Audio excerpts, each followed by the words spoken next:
Isn't the thing about Khan in both movies is that Khan is this superior intellect being, but he still is really short-sighted. Like, he doesn't really... His weaknesses are really easy to spot in his armor. Like, in Wrath of Khan, he gets the drop on Kirk, and Kirk literally just turns around and starts reading off this notepad, which disables Khan's ship. And then Khan's like, what? And that's how he bests Khan. God, like, that, that's being stupid, too. But that, at the very least, you can follow and... Yeah, because it's like... understand on some level. This is... This is a big hodgepodge. I agree, it is a hodgepodge, but it's not something that I really want to examine because I don't think it serves anything to examine it.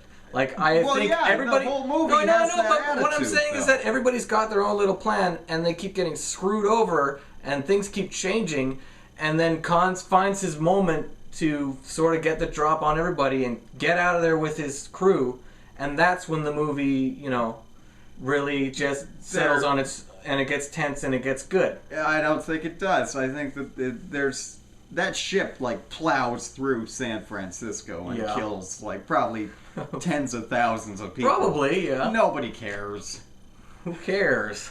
Exactly. That's I'm saying that the movie doesn't care. Hold on. Does the movie care? Well, I mean, this thing happened. This happened. They blow up Vulcan in the first movie. Yeah, and it has a bit of gravitas to it. There's a... Yeah, but that's a planet. Recognized...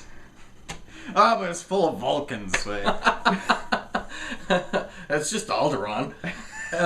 Actually, that is... I never thought of that before. Yeah, right? But that is a moment that is meant to make us hate the Empire in Star Wars. But are you liking Khan at that point in the movie when his ship... his ship crash lands no matter what. It's not really a thing that he didn't choose to do that.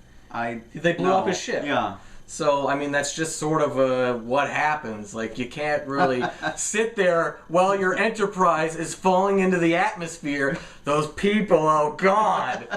And then you're upside down. It's just, I'm saying there's no consideration for pretty much the consequences of any event in this movie.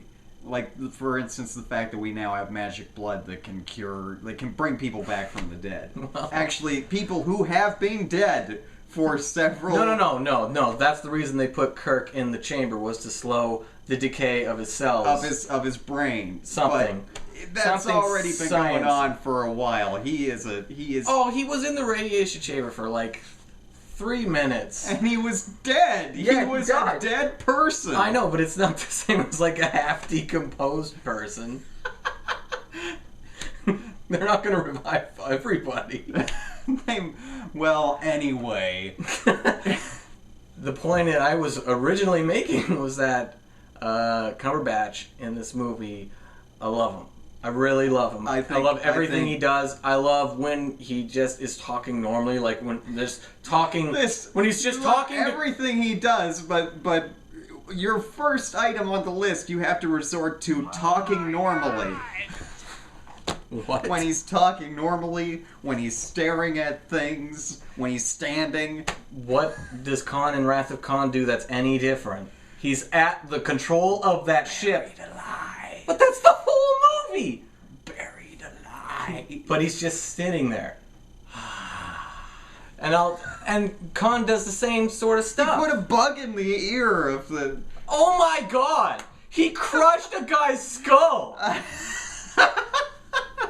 But even when he's just standing there in the cell, looking at Kirk between the glass, and he's like, if you want to find out the real answers, Kirk, then go to 124767. And I'm like, yeah, fucking that's right. Just if you made this a fucking cereal, I would eat this up. Conios, give me more. Fuck. If they wanted to remake Wrath of Khan, then they did that better in the previous Star Trek movie, where Eric Bana was a better Khan figure than this Khan. No, he wasn't. Eric Bana is not even in that movie. Eric Bana puts a bug in a guy's ear and yells, "Spock!" No, but that's all he does. And then they show up on the I'm ship shocked. and he's like, no! I'm And that- shocked that I'm looking back at Eric Bana in a positive light because he was the weak link in that chain yeah. in that movie. Yeah. He's leagues better than Cumberbatch. Oh God, no. I think he Everything that was. I think Cumberbatch is even better than Montalban as Khan. Ah, Just the way he does everything in that movie, and you know the way he he's talks normally. But it's something about his voice and his delivery. It's just so watchable and enjoyable. It's when I've always been a villain guy. I've always been the guy who's watched a movie, and when you have a really charismatic villain, that's the best thing. Really, what? Charismatic a villain. charismatic villain. You What? should watch Sherlock because that has Cumberbatch actually doing things that But I think you will enjoy. I know, but I'm saying that if you want to say Cumberbatch isn't doing anything in this movie, he does more than Montalban does in Wrath of Khan. I think Montalban I'm gonna- in Wrath of I'm Khan gonna say- is a character. You can look at him and think that he has defining characteristics of some kind. How can you not do that He's- with Khan and He's Into got- Darkness? Khan in Into Darkness is a guy in a black shirt. He's got No, no he's personality. not. He does though. Like he's Cumberbatch crying for his crew. is he has the animal, you know. He has something to him that is more than just a British man who has magic blood. And, Yeah, but he doesn't. He's not and like none of the the tribbles. He has no tribbles, you know. But he's not like just standing there stony faced the whole movie. Like He's pretty stony. no, he's not. Go on the internet and look at the image of him smiling next to the image of the Grinch. What?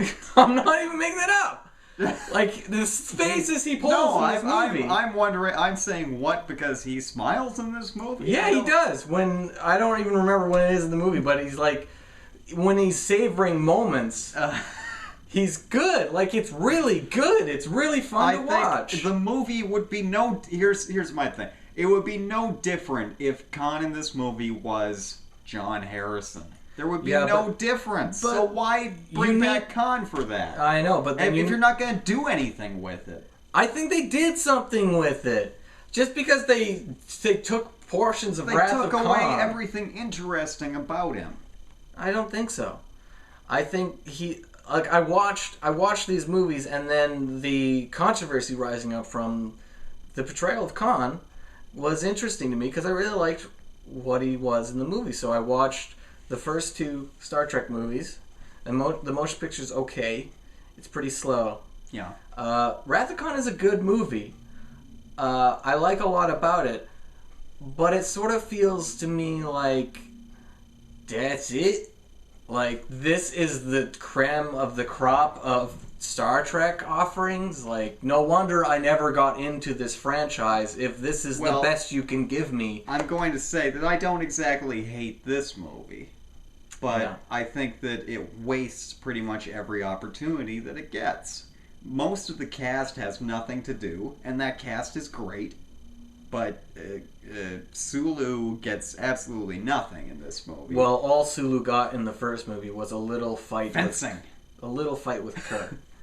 But it was something. It was a moment that we can point to and think, okay, that's why we got John Cho, Master Thespian, for this role. You're gonna get some serious hate mail now. All the anti-John Cho brigade. By the way, we're brought to you by Vanilla Coke. Vanilla Coke, sold for $18 for a 12-pack at your local Indian convenience store. I didn't say Indian. Mm. You just assumed Indian because of your cultural biases.